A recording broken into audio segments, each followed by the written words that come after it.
Bien, vamos a meternos de lleno en el material que tenemos hoy. Son unos extractos de un libro que explora la ciencia de nuestras relaciones. Y la verdad plantea una pregunta que seguro todo mundo se ha hecho alguna vez. A ver. ¿Por qué hay personas que, no sé, nos recargan las pilas, que nos hacen sentir increíble con solo estar cerca, y otras que, bueno, nos dejan la batería en cero? Es la pregunta del millón. Y lo que me parece fascinante de estas fuentes es que no se quedan en la superficie, en lo psicológico. No para nada. Conectan todo. La bioquímica de nuestro cerebro, o sea, las hormonas que actúan casi como personajes dentro de nosotros, con las experiencias de la infancia y las decisiones que tomamos ya de grandes. Hoy vamos a desentrañar ese hilo invisible que une, no sé, la química de un abrazo con la elección de una pareja. O con cómo manejamos una discusión. Es increíble. Empecemos por la química entonces. Perfecto. El material arranca con una historia personal, muy fuerte. La autora cuenta que sufrió un asalto y describe esa avalancha de cortisol, la hormona del estrés. Claro. El corazón a 1000 por hora, el pánico, la respuesta de lucha o huida en su máxima expresión. Exacto. Es el cuerpo preparándose para una amenaza de vida o muerte. Pero aquí viene el giro, el detalle que lo cambia todo. Sí. Llega a su casa, todavía temblando, y se pone a amamantar a su bebé. Y de repente, ¡pum!, una ola de calma la inunda. Una calma que no tiene ningún sentido lógico en ese momento. Ninguno. Y eso la lleva a una hipótesis casi por accidente. ¿Y si la oxitocina que se libera al amamantar estuviera contrarrestando al cortisol? Y resulta que la ciencia le da toda la razón. La oxitocina no es solo la hormona del parto. Es mucho, mucho más. Muchísimo más. Se la conoce como la hormona de los abrazos, del vínculo social. Cada vez que generamos confianza, cada vez que hay un contacto físico con afecto, un gesto de generosidad, el cerebro la libera. ahí está. Y su función es, literalmente, actuar como un antídoto bioquímico contra el cortisol.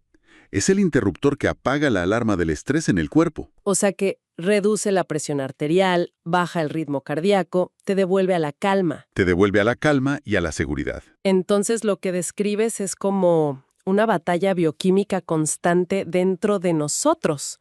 El cortisol se dispara con el asalto, obvio, pero los textos sugieren que no hace falta algo tan extremo. No, para nada. Un jefe complicado, la presión económica, el simple bombardeo de notificaciones del celular. Todo eso son pequeñas dosis de cortisol. Pequeños incendios. Hay una frase en el material que me impactó muchísimo. Dice, la vida actual es inflamatoria. Es una metáfora perfecta. Vivimos en un estado de alerta crónica. Nuestro sistema de lucha-huida no está diseñado para estar activo 24/7. Claro, es para escapar del depredador y ya. Exacto. Y luego volver a la calma. Hoy, el depredador puede ser un correo electrónico pasivo-agresivo que te deja en tensión por horas. Y esa intoxicación crónica de cortisol tiene consecuencias físicas reales. Caída del pelo, problemas digestivos, insomnio. Ansiedad, depresión. La lista es larguísima. Y aquí es donde entran las famosas personas vitamina, que no es un concepto poético, es una descripción bioquímica. Exactamente. Son personas cuya presencia nos ayuda a segregar oxitocina. Un abrazo, una conversación donde nos sentimos de verdad escuchados, una mirada de confianza. Son intervenciones bioquímicas. Reducen nuestra inflamación interna. Espera, para ahí un segundo. O sea, no es solo un gesto de cariño, es que literalmente le estamos dando al cuerpo una instrucción química de cálmate. Sí. Es como administrar una medicina, pero con un abrazo.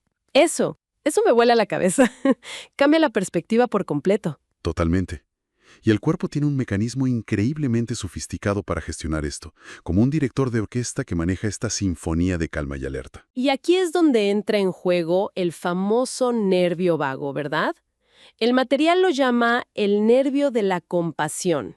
¿Qué nombre? Es que es el protagonista del sistema nervioso parasimpático, la parte encargada del descanso y la digestión. Ajá. Imaginemos que es como un cable de fibra óptica que va desde el cerebro hasta el abdomen, conectando el corazón, los pulmones, el intestino. Controlando todo. Su función es enviar la señal de todo está bien, el peligro ha pasado, puedes relajarte. Y se habla de tener un tono vagal saludable. ¿Qué significa eso exactamente? Significa que tu sistema se recupera del estrés de forma rápida y eficiente. Una persona con un buen tono vagal puede recibir una mala noticia, sentir el golpe de cortisol, pero su sistema vuelve al equilibrio mucho más fácil. Y lo interesante es que se puede entrenar. Se puede y se debe.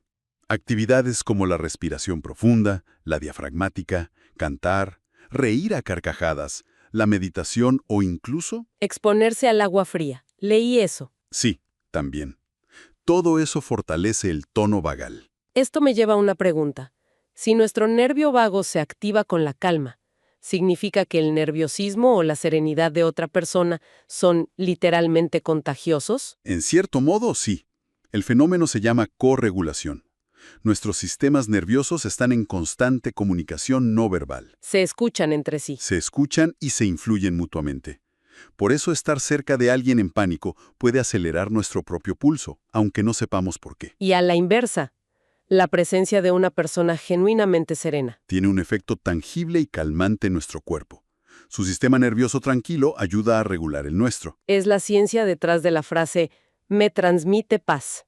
No es una metáfora. Para nada. Pero, a ver, si nuestro cuerpo está tan bien diseñado para buscar esta calma, esta conexión, ¿por qué a veces nuestro detector de personas vitamina falla tanto? Esa es la gran pregunta. ¿O por qué nos sentimos atraídos por dinámicas que sabemos que nos generan más cortisol que oxitocina? Ahí es donde pasamos de la bioquímica a la biografía. El material sugiere que la respuesta está en nuestro pasado, en cómo se programó nuestro sistema operativo emocional en la infancia. Y para eso introduce dos conceptos clave para entenderlo: los cimientos emocionales y la grabadora interior. Ok, vamos a desglosar eso. ¿Qué son los cimientos emocionales? Se refiere a que el cerebro de un niño no juzga, simplemente absorbe. El ambiente emocional de su casa se convierte en su definición de normalidad. Aunque no sea normal. Exacto. Si en casa había tensión constante, gritos, inestabilidad, el cerebro crea una zona conocida en torno a esas emociones. No es que le guste, es que es lo que conoce, Y de adultos buscamos lo que conocemos. inconscientemente. Podemos sentirnos atraídos por personas o situaciones con dinámicas similares, no porque sean buenas para nosotros, sino porque nos resultan familiares. El material de ejemplos clarísimos, como el de Carmela. Creció con un padre que era infiel, pero a la vez muy cariñoso. Esa dualidad, esa confusión. Y de adulta, se encuentra eligiendo siempre a hombres mujeriegos, quizás en un intento inconsciente de reparar ese patrón.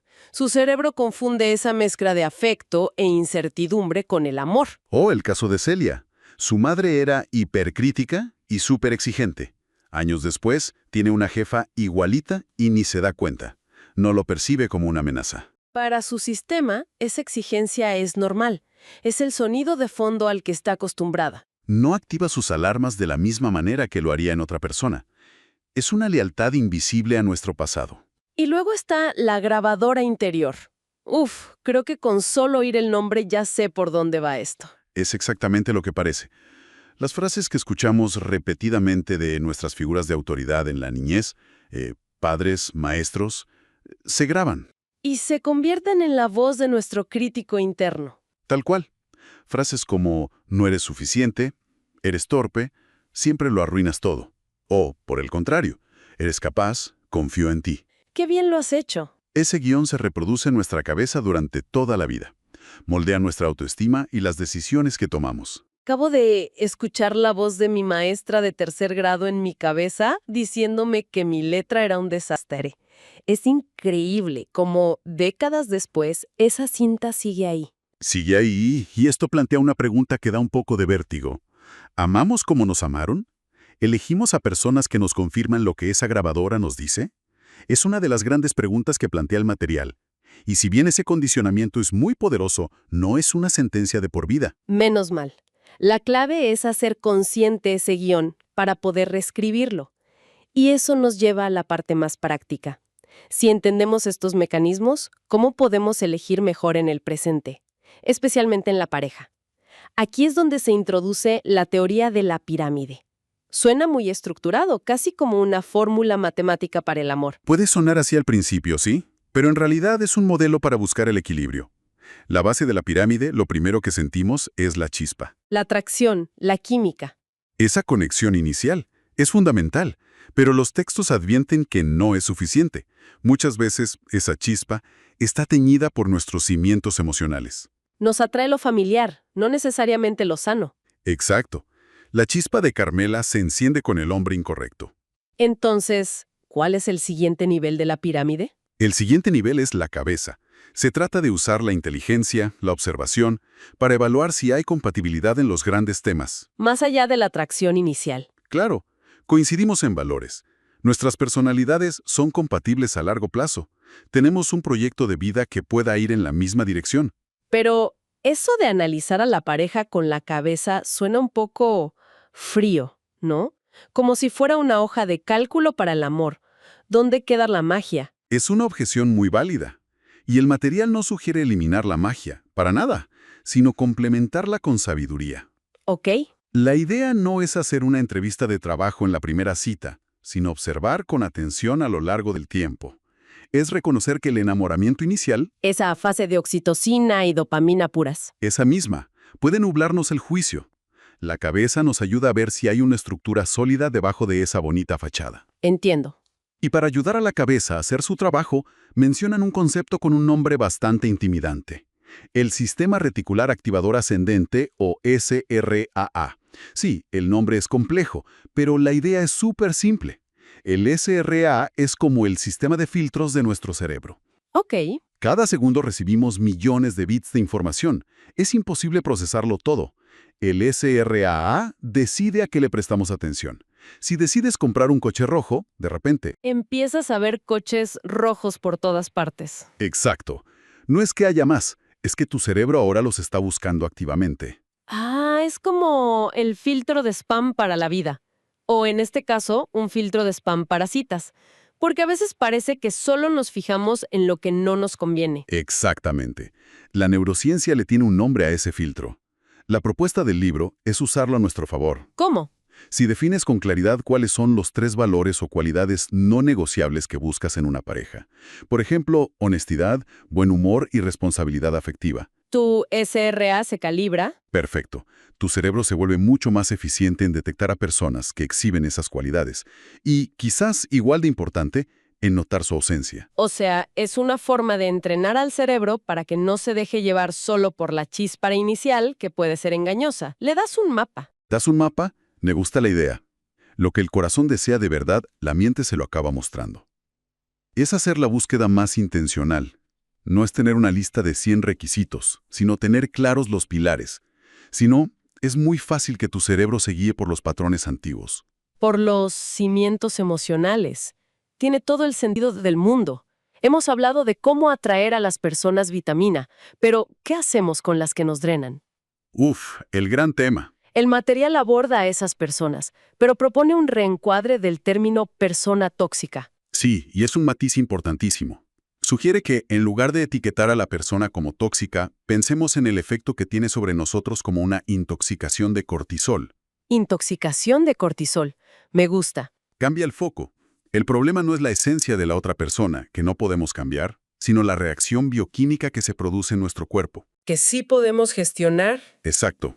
Me parece una perspectiva más compasiva y más práctica. No es juzgar al otro, es protegerme a mí. Y para eso, ofrece una herramienta muy visual, la flecha emocional. Es una herramienta de autoconciencia muy potente. La idea es visualizar una flecha, como la de un medidor de gasolina, que va del 1 Totalmente relajada. al 10, al borde del colapso. Durante el día nos autoevaluamos. ¿Dónde está mi flecha ahora mismo? Claro.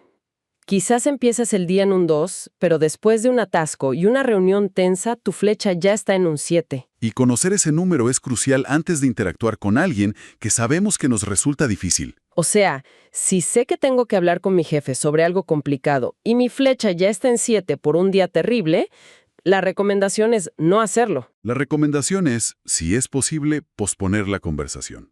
Porque con la flecha en 7 tu tolerancia es mínima. Tu reserva de paciencia está casi agotada. Cualquier comentario, por pequeño que sea, te hace explotar. Exacto. Puede hacer que la flecha llegue a 10 y reacciones de una forma desproporcionada de la que luego te arrepientas. Es una táctica de autoprotección bioquímica. Es reconocer que nuestra capacidad para lidiar con el estrés no es infinita. Es como ir al gimnasio. No intentarías levantar tu peso máximo si ya estás agotado. Es exactamente eso. No se trata de evitar el conflicto para siempre, sino de elegir el mejor momento para afrontarlo. Cuando tu flecha esté más cerca del 1 o el 2. Cuando tus recursos internos estén en su punto óptimo. Es una estrategia para que la cabeza pueda guiar la conversación, en lugar de que el cortisol tome el control. La verdad es que hemos recorrido un camino increíble hoy. Empezamos con hormonas, con la oxitocina y el cortisol luchando en la sangre. Pasamos por el nervio vago como nuestro regulador interno. Y vimos cómo las huellas de la infancia nos programan para el amor y el conflicto. Y todo está conectado. La bioquímica no es independiente de nuestra historia, y nuestra historia influye en la bioquímica que generamos cada día. La idea central que queda de todo esto no es solo ser un buscador de personas vitamina. Sino asumir el reto de convertirnos en una para los demás. Eso implica cultivar activamente nuestra oxitocina y aprender a gestionar nuestro cortisol. Ser conscientes de nuestra propia flecha emocional. Para no impactar negativamente en la de los demás. Ese es el gran objetivo. Entender que nuestro estado interno tiene un efecto real y medible en quienes nos rodean. Lo que nos deja una última idea para reflexionar. Sabiendo que una parte tan importante de nuestro estilo para relacionarnos está programada por la bioquímica y por patrones infantiles muy arraigados, ¿qué tan libres somos realmente para reescribir nuestro guión y convertirnos en una persona vitamina para los demás? ¿Y cuál es el primer paso en esa transformación?